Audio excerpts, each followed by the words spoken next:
having mental strength is just as important as being physically strong. There are going to be some situations and circumstances where we won't be able to save ourselves with our physical strength.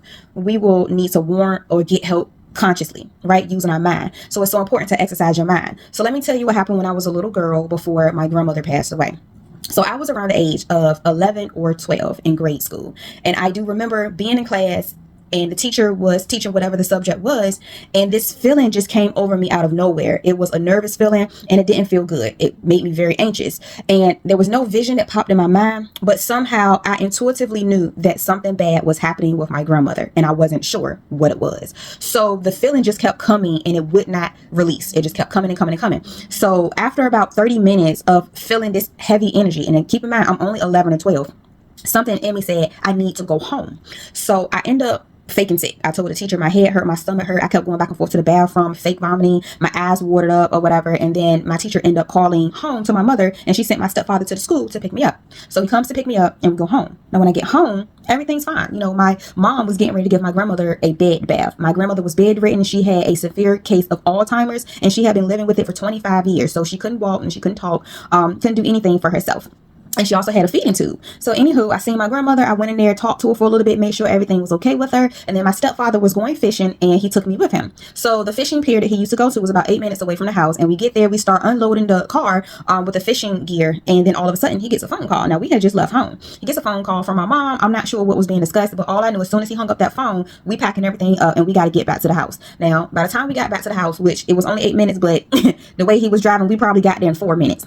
Or 3. But anywho, what ended up happening is that by the time we turned the corner, it was a fire truck, police officers, and an ambulance at the house. And the closer we got to the house, that's when I noticed that my mom was at the front door crying, holding her chest, and another officer was trying to console her. And I immediately got out the car. Like, I don't even know how I got out that fast. And I started running to the door screaming, what happened to my grandma? Grandma, what happened to my grandma? And before I could get to the house, to the doorway past my mom, a paramedic lady grabbed me, and she was like, not hysterical, but I could tell she was also impacted by what was happening, especially seeing this child, myself, crying.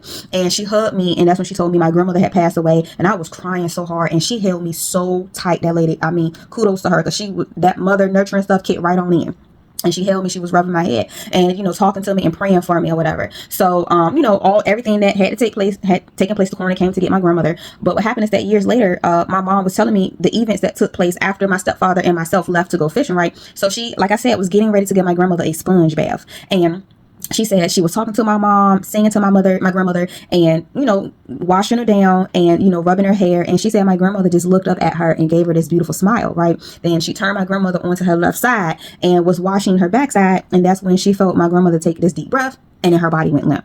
Right. And I was telling my mom as well, which I realized now, I didn't know I had spiritual gifts as a child, you know, but, you know, when you get older and you start opening yourself up more and learning, you realize, oh my God, that's what this was. So obviously my grandmother knew she was getting ready to pass on, and she wanted the family to be with her before she passed. She wanted me to be home to see her, which I saw her. I talked to her and everything, and she saw me before she went on to glory. And let me try not to get emotional, but I sensed that, you know what I'm saying? She was able to summons me home, to call me home from school. And I'm very grateful, because just imagine if I would have stayed in class with no intuitive feelings or feelings at all. You know what I'm saying? Come home, my grandma's gone. We'd be like, you didn't even get a chance to say goodbye. You know, even though I still didn't say goodbye, I still got a chance to see her, you know? So my mom was like, she died peacefully in her arms, you know, in her daughter's arms. And it's funny because they said my grandma was only going to live 10 years with Alzheimer's. She lived 25 years with it. But anyway, the moral of the story is that having that consciousness, my grandma was physically disabled, technically mentally disabled, but the consciousness is so strong. She was able to intuitively reach me at school to summons me home to be with her in her last moments before she took her last breath. And I, for one, I'm so grateful for that. So the next time you're thinking, like, consciously, look, trust your intuition, exercise your mind, okay? Use it, because you never know when you're going to be in a situation, or where your loved one is going to be in a situation, and they're going to summon you to come help them, to come be with them. They may need you, could be going through anything, okay? Be mindful, y'all.